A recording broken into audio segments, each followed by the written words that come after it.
نحمده ونصلي ونسلم على رسول الكريم اما بعد فاعوذ بالله من الشيطان الرجيم بسم الله الرحمن الرحيم ما كان محمد ابا احد من رجالكم ولكن رسول الله وخاتم النبيين وكان الله بكل شيء عليما.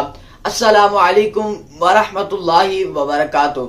آج کی ہماری گفتگو کا موضوع ختم نبوت اور اتباع رسول ہے.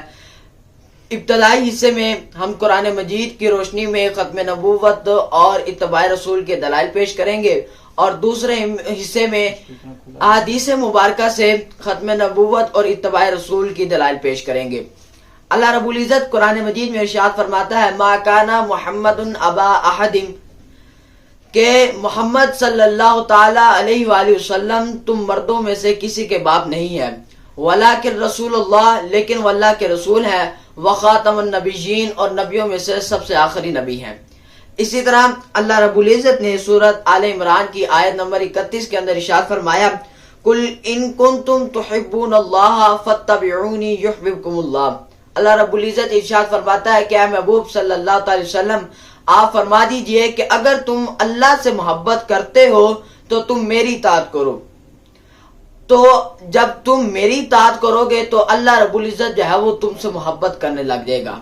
یعنی اب ہم چاہتے ہیں کہ اللہ رب العزت جو ہے وہ اللہ رب العزت کی ذات جو ہے وہ ہم سے خوش ہو جائے، ہم سے راضی ہو جائے. تو ہمیں کرنا کیا ہے؟ ہمیں نبی پاک صلی اللہ تعالی وسلم کی اطاعت کرنی ہوگی.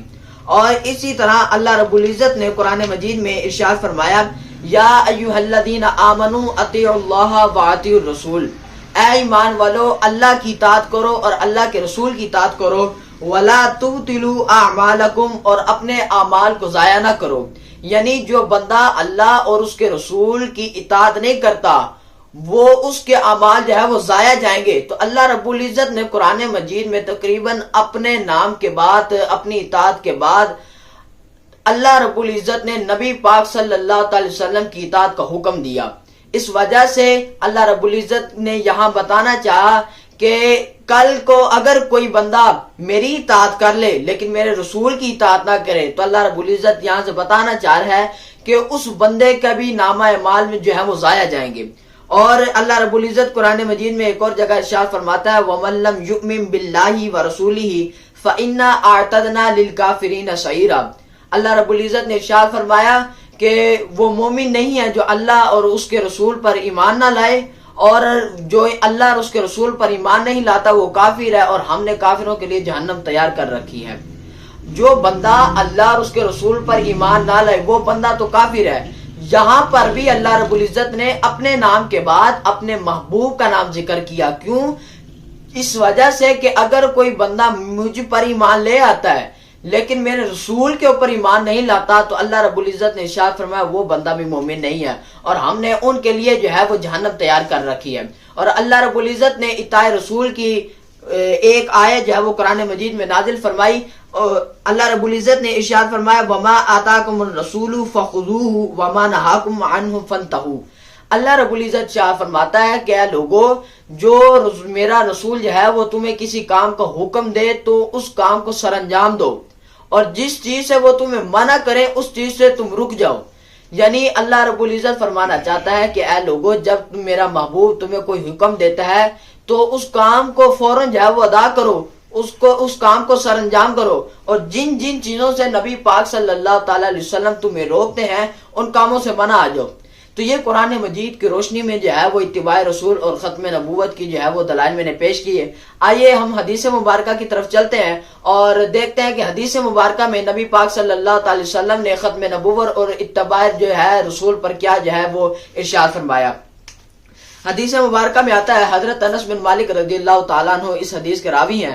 آپ ارشاد فرماتے ہیں نبی پاک صلی اللہ تعالی علیہ وسلم نے ارشاد فرمایا ان الرسالۃ والنبوۃ قد انقطعت. حضرت انس بن مالک فرماتے ہیں نبی پاک صلی اللہ تعالی وسلم نے ارشاد فرمایا بے شک رسالت اور نبوت یہ دونوں چیزیں منقطع ہو چکی ہیں. فرمایا فلا رسول بعدی ولا نبی، نہ تو اب میرے بعد کوئی نبی آ سکتا ہے اور نہ ہی میرے بعد کوئی رسول آ سکتا ہے. اور حضرت جابر بن عبداللہ رضی اللہ تعالیٰ عنہ سے حدیث مبارکہ جو ہے وہ روایت ہے. آپ فرماتے ہیں نبی پاک صلی اللہ تعالی علیہ وآلہ وسلم نے ارشاد فرمایا من آتا محمد فقط عطا اللہ من عصا محمد فقط عصا اللہ. حضرت جابر رضی اللہ تعالیٰ عنہ فرماتے نبی پاک صلی اللہ علیہ وسلم نے ارشاد فرمایا کہ جو بندہ میری اطاعت کرے گا وہ ایسے ہی ہے جیسے اللہ رب العزت کی اطاعت کر رہا ہے. اب جو بندہ نبی پاک صلی اللہ علیہ وسلم کی اطاعت کرتا ہے تو وہ اس طرح ہے جس طرح جو ہے وہ اللہ کی اطاعت کر رہا ہے. لیکن جو بندہ نبی پاک صلی اللہ علیہ وسلم کی فرما برداری نہیں کرتا وہ اسی طرح ہی ہے جس طرح وہ اللہ کی بھی اطاعت نہیں کر رہا. اور حدیث مبارکہ میں نبی پاک صلی اللہ علیہ وسلم نے ارشاد فرمایا, حضرت انس بن مالک رضی اللہ تعالیٰ عنہ اس حدیث کے راوی ہیں, آپ فرماتے نبی پاک صلی اللہ تعالیٰ علیہ وسلم نے ارشاد فرمایا لا یؤمن احدکم حتی اکون من والدہ وولدہ والناس اجمعین.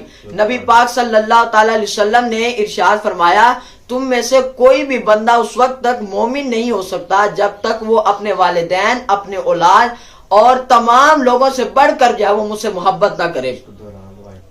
اور یہ تو نبی پاک صلی اللہ علیہ وسلم نے جو ہے وہ سادہ الفاظ میں کہا کہ تم میں سے کوئی بندہ جو ہے وہ اس وقت تک مومن نہیں ہو سکتا جب تک جو ہے وہ میرے پر اپنے والدین اور اپنے اولاد سے بڑھ کر اور اپنے تمام لوگوں سے بڑھ کر جو ہے وہ مجھ سے محبت نہ کرے.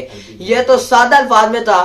اور یہاں پر جو حضرت ابو ہریرہ رضی اللہ تعالیٰ عنہ سے مروی ہے اس کے اوپر نبی پاک صلی اللہ تعالی وسلم نے ارشاد فرمایا فوالذی نفسی بیدی, اس ذات کی قسم جس کے قبضہ قدرت میں میری جان ہے.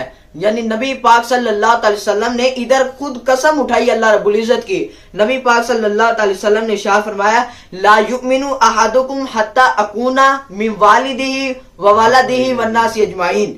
نبی پاک صلی اللہ علیہ وسلم نے ارشاد فرمایا اس ذات کی قسم جس کی قبضہ قدرت میں میری جان ہے کہ تم میں سے کوئی بھی بندہ جو ہے اس وقت مومن نہیں ہو سکتا حتی اکون احب الیہ من والدہ من ولدہ والناس اجمعین, جو اپنے والدین, اپنے اولاد اور تمام لوگوں سے بڑھ کر جو ہے وہ مجھ سے محبت نہ کر لے. تو کتنی بڑی یہ بات ہے کہ جو بندہ جو ہے وہ نبی پاک صلی اللہ علیہ وسلم سے کو جو ہے وہ تمام لوگوں سے بڑھ کر, اپنے اولاد, اپنے ماں باپ, سب چیزوں سے بڑھ کر جب تک بندہ جو ہے وہ نبی پاک صلی اللہ علیہ وسلم سے محبت نہیں نہ کرتا اس وقت وہ بندہ جو ہے وہ مومن نہیں ہو سکتا. اور اگر اب کوئی بندہ 20ویں صدی کے اندر مرزا غلام احمد قادیانی جیسا اٹھ کر یہ کہہ دے کہ نبی پاک صلی اللہ تعالیٰ علیہ وسلم نے جو ہے وہ مجھے مہر لگائی اور میں نبی ہوں, اور وہ دلیل اگر قرآن مجید سے یہ پیش کرے کہ خاتم النبیین میں جو خاتم لفظ استعمال ہوا اس کا مطلب ہے مہر اور خاتم النبیین کا مطلب ہوتا ہے نبیوں کی مہر, تو نبی پاک نے جو ہے وہ مجھے بھی مہر لگائی ہے, تو اس کے جواب میں ہم یہ کہیں گے کہ خاتم کے اور بھی معنی ہے. ان میں سے ایک مطلب یہ بھی ہے نبیوں میں سے سب سے آخری نبی. جس طرح اللہ رب العزت نے نبوت کا سلسلہ حضرت آدم علیہ السلام سے شروع کیا تھا نا, اسی طرح اللہ رب العزت نے جو ہے وہ نبوت کا سلسلے کو ختم بھی کرنا تھا, اور وہ نبوت کا سلسلہ اللہ رب العزت نے جو ہے وہ نبی پاک صلی اللہ علیہ وسلم سے جو ہے وہ ختم کیا. تو یہ تھا قرآن مجید اور احادیث مبارکہ سے جو ہے وہ ہم نے دلائل اتباع رسول اور نبی پاک صلی اللہ علیہ وسلم کی ختم نبوت پہ جو ہے وہ قرآن مجید اور احادیث مبارکہ سے دلائل پیش کیے. اللہ رب العزت کی بارگاہ میں دعا ہے اللہ رب العزت ہمیں اس پر عمل کرنے کی توفیق عطا فرمائے. آمین. وما علینا الا البلاغ المبین.